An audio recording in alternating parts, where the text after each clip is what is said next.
곽수정의 뉴스 정면승부. 안녕하십니까, 곽수정입니다. 우리나라 기후가 아열대성 기후로 바뀌는 것 같지 않습니까? 제가 올 때 관악군 일부 지역에서는 게릴라성 소나비가 내렸고요. 옷이 흠뻑 젖었습니다.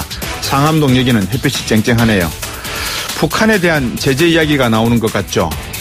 중국은 북한 송유관 잠글 수 있을까요? 기본적으로 한 달에 5만 톤을 보내야지만 송유관 관리가 된다, 이렇게 알고 계시면 되겠습니다. 중국에게 북한은 어떤 나라일까요? 매월 5만 톤 기름을 보내야 하는 나라. 만일 남북한이 통일이 된다면 한국을 비롯한 미국, 일본 자본이 물밀듯이 들어오겠죠. 북한으로 오고 그리고 그렇습니다. 동북 삼성으로 가겠죠. 이는 마치 중국 입장에서는 동북 삼성을 한미일에게 내주는 것과 같지 않을까요? 경제적으로 말입니다. 통일을 원하지 않는 게 아니라 통일을 못하게 해야 하는 이유일 것 같습니다. 그럼 중국이 한미일 자본을 이기고 기술력을 이길 수 있을 때 중국은 비로소 한반도 통일을 모른 척 할 수 있지 않겠습니까? 몇 년이 걸릴까요?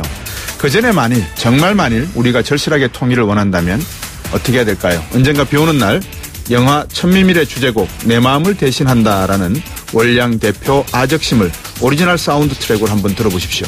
그 속에 답이 있을 것 같습니다. 뉴스 정면 승부 시작하겠습니다.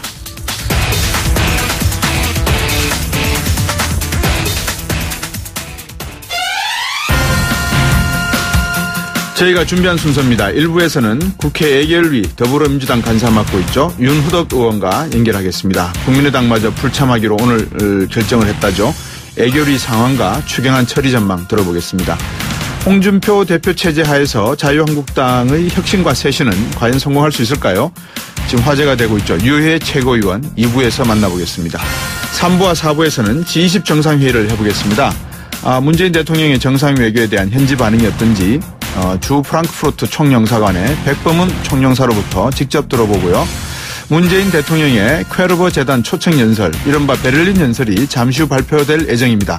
통일연구원의 정영태 석자연구위원과 함께 짚어보겠습니다. 경제는 여기가 전문이지 시간에는 개천에서 용이 나는 지수를 주제로 경향신문 경제부의 박병률 기자와 얘기 나눠보겠습니다.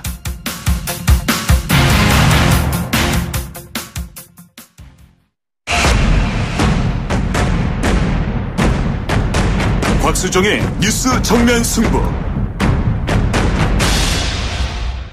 문재인 정부가 출범한 지 2달 가까이 되고 있습니다. 추경안 처리가 또 하나의 주요한 사안인데요.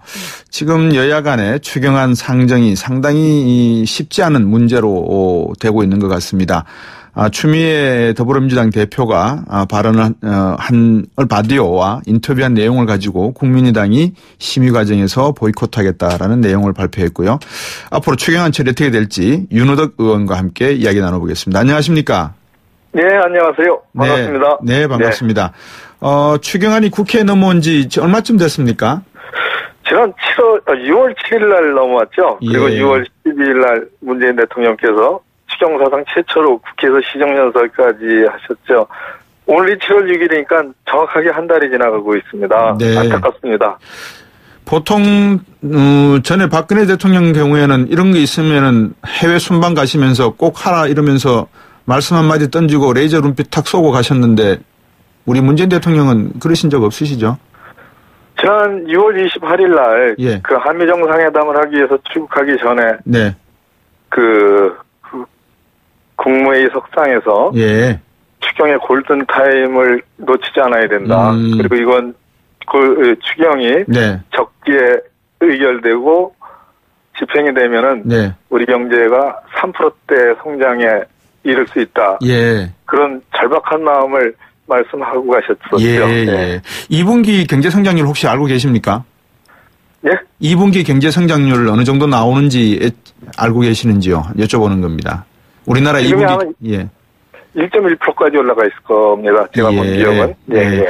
그래서 연간 네. 우리가 2.8% 정도까지 올라갈 수 있을 것으로 보는데 네. 이번 추경이 적게 집행되면 0.2에서 0.3%의 그 경제 성장률 증가에 기여할 것으로 그렇게 기대하기 때문에 네네. 3%대에 도달할 것으로 그렇게 전망하고 있습니다. 그렇군요. 0.3에서 0.4%포인트 올라가니까 당초 예상의 2.8에다가 더하면은 한 3%는 무난하게 갈 거다 생각하시는 것 같은데. 네, 그렇습니다. 지금 상임위별 예비 심사는 어떤 상황입니까, 그러면?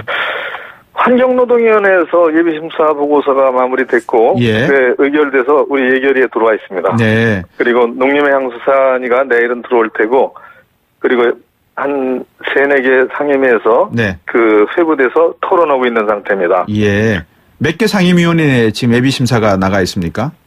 지금 국방위, 국토위, 예. 여성위, 예. 그리고 산업통상위 이렇게 나가 있습니다. 예. 국회의장 직권으로도 추경안 예결위에 상정할 수 있는 거 아닙니까, 혹시? 그 국회의장님이 7월 4일 날, 예. 7월 4일 날 각 상임위, 13개 상임위에다가 예. 예비심사 기일을 통보했습니다. 예. 그러니까 오늘 7월 6일 오후 1시 30분까지 네. 예비심사를 지어달라. 예비심사를 예. 마무리하라고 확정 통보를 했죠. 공문으로. 네. 예. 그래서 지금 상태에서는 그 국회의장께서 각 상임위에서 그 시간을 못 지킨 상임위에 대해서 네. 그 예산안을 회수 예결산위원회 의장께서 회부할 수 있는 네. 그 절차적 규정은 네. 이제 확보하고 있는 셈이죠. 아, 그렇군요. 그러면 상임위에서 상임위에서 이제 심의가 됐다라고 하는 것은 예산을 그 상임위원회에 어떻게 쓰겠다, 어느 정도 책정됐다, 이런 것은 동의했다, 확정했다, 이렇게 해도 되겠습니까? 정부에서 편성해서 국회에 제출한 예산안에 대해서 네. 국회가 예. 자기 상임위의 것에 대해서 네. 심사해서 감액할 건 감액하고 증액할 건 증액해서 네. 그 결과 검토 보고서를 의장께 보내는 거죠. 네, 그 네. 의장이 그걸 예결위원회에다 보내는 겁니다. 네. 그러면 이제 본회의에서 표결하면 되는 거 아니겠습니까? 그죠? 아니죠. 예결산위원회에서 또 심의해서 그거를 참조해서 심의해서 예. 예결산위원회에서 그 합의한 그 안을 가지고 예결산위원회에서 표결을 하고 표결한 거를 이제 본회의에 올리게 되죠. 좀 세 단계네요. 상임위원회에서 예산에. 예. 갈 길이 멉니다. 그런데 오늘 갑자기 국민의당이 불참하겠다고 이야기했습니다. 왜 그렇습니까? 예, 참 안타깝습니다. 예. 제가 오늘 오후 2시 예결산위원회 첫 회의 네. 가면서 10분 전에 네. 그 국민의당 간사님한테 전화드려서 잠시 후에 뵙겠다 그랬더니 나도 가고 있네. 예. 이렇게 해서 예결위장에서 만나서 또 의논하실 수 있을 거로 생각하고 갔는데 네네. 이게 안 들어오셔가지고 예. 아주 많이 당황했습니다. 예. 간사분이 누구시죠? 국민의당은? 현주홍 의원이십니다. 현주홍 의원이요? 저한테는 몇 년 선배 되시죠. 예. 왜 그런 일이 발생했습니까, 근데? 너무 모두의 우리 박사님께서 예. 말씀하셨듯이 오전에 우리 당대표님의 언론 인터뷰 내용이 예. 그것 때문에 그랬군요. 국민의당에서 문제가 된 모양입니다. 국민의당의 도움이 반드시 필요한 상황입니까? 아니면은 없어도 어느 정도 해결할 수 있는 방안이 있습니까? 아이고, 절대적으로 필요하죠. 아이고, 예. 지금 이 의회가 예. 여서야대이고 예. 다당제지 않습니까? 그럼요. 원내교섭단체만 이제 4개가 되죠. 네. 여당 간사인 저로서는 3분의 야당 간사님을 매일 그럼요. 쫓아다니고 예. 참 의사일정에 합의해달라고 비비고 다니고 있습니다. 사정을 하고 다니시겠죠. 지문이 다 없어질 지경입니다. 예. 그만큼 지금 이제 여당 입장에서는 방금 말씀하셨지만 국가 경제 성장률을 0.3%포인트 정도는 끌어올릴 수 있는 좋은 방안이 있는데 이것을 통과시키려면 예결위 심사도 해야 되지만 본회의 통과 과정에서 국민의당 또 바른정당에 좀 도움이 필요한데 추미애 대표께서 그거를 모르셨을까요? 왜 그러셨을까요? 그 부분은 제가 말씀드릴 수 있는 영역 알겠습니다. 예. 저도 아직 하위당직자에 불과합니다. 지금 추경 예산에 있어서 한 11조 정도 대통령께서는 더 필요하다. 일자리 창출에 중요한 내용이다. 이렇게 말씀하셨는데 만약에 국회 일정이 제대로 가지 않는다면 앞에서 정세균 의장께서 일단 직권으로 상정할 수 있는 요건은 갖췄다고 했으니까 직권 상정으로 갈 수도 있습니까? 규정상 이건 당연히 국회의장님이 예결선 특별위원회 안건을 회부해 주셔야 됩니다. 예. 그리고 국회의장님이 7월 4일 날 그제 각 상임위에다가 그러셨죠. 마지막 시한 통보를 하셨어요. 예. 그렇기 때문에 국회의장님이 이건 규정상 절차상 당연히 예결선 특별위원회에 추경 예산안 안건을 회부해 주셔야 됩니다. 예. 그거 안 하시면 이제 국회의장님이 규정 위반이 됩니다. 예, 그 규정 위반이 되는군요.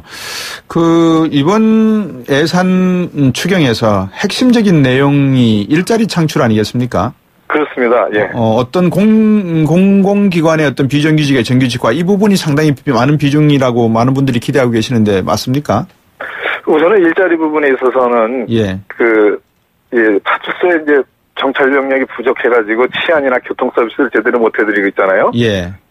그리고 119 소방대 인원이 부족해가지고 이제 덜 고생하시고 또 참 사고를 당해서 돌아가시는 경우도 있고 그러잖아요. 네네. 이래서 현장에서 국민께 서비스를 해야 하는 현장 인력의 공무원을 늘리는 게 12,000명분이 있습니다. 네. 예, 그 부분이 이제 제일 중요하고요. 예. 그 다음에는 사회적으로 지금 어려운 처지에 계신 분들, 네. 여성들이 좀 어렵죠. 예. 그리고 특히 중소자영업자, 그리고 더는 어르신들, 노인분들이 예. 어렵습니다. 예. 그래서 이렇게 민생을 보살피는 예산이 예. 일자리라는 개념으로 같이 편성돼 있어요. 예. 이를테면은 노인 빈곤율이 49.6%입니다. 예. 10분 중에 5분이 빈곤 상태 있죠. 예. 예. 그래서 이분들에게 어르신들 일자리를 마련해 드리는 거를 3만 개를 늘렸고 금액도 22만 원에서 27만 원으로 5만 원을 늘렸어요. 네. 그게 당장 7월 달서부터 늘린 5만 원을 더 드리는 금액으로 또 인원을 늘려서 예. 집행을 해야 되는데 이게 네. 지금 처리가 안 되고 있는 거죠. 근데 그래서 민생을 돌보는 예산입니다. 예. 큰 틀에서 보면은. 네네. 근데 기본적으로 국민의당이 7월 4일 날 대안이라고 내놨지 않습니까? 그죠? 예, 예. 2017년 정부 공공부문 일자리 추경에 대한 평가 그러면서 국민의당 입장은 이번 심의에 들어오든 안 들어오든 공무원 정원에 분명히 반대한다 입장을 밝혔고 경찰, 소방관, 군 부사관, 교사 등 공무원 일자리 10,000개 이상으로 확대하기 위해 목적 예비비에 500억을 추가하기로 반영했다. 2016년 12월 3일자로 이미 반영했다. 그렇기 때문에 이번 추경은 필요가 없다. 이렇게 보는 것 같은데 어떻게 된 겁니까? 그런 의견을 가지고 추경심의에 들어오셔서 네. 여야 간에 또 정부와 같이 의논을 하고 또 잘못 편성되어 있는 거가 있으면 삭감을 하고 그렇죠. 또 더 넣어야 하는 예산은 증액을 하면 되죠. 예. 물론 국민의당이 주장하는 부분에 대해서도 저로서는 이제 반론을 많이 할 수 있지만 네. 이 자리에서 제가 또 국민의당의 의견을 또 반론을 치는 건 맞지 무슨 말씀인지 않고요. 알겠습니다. 들어와서 예.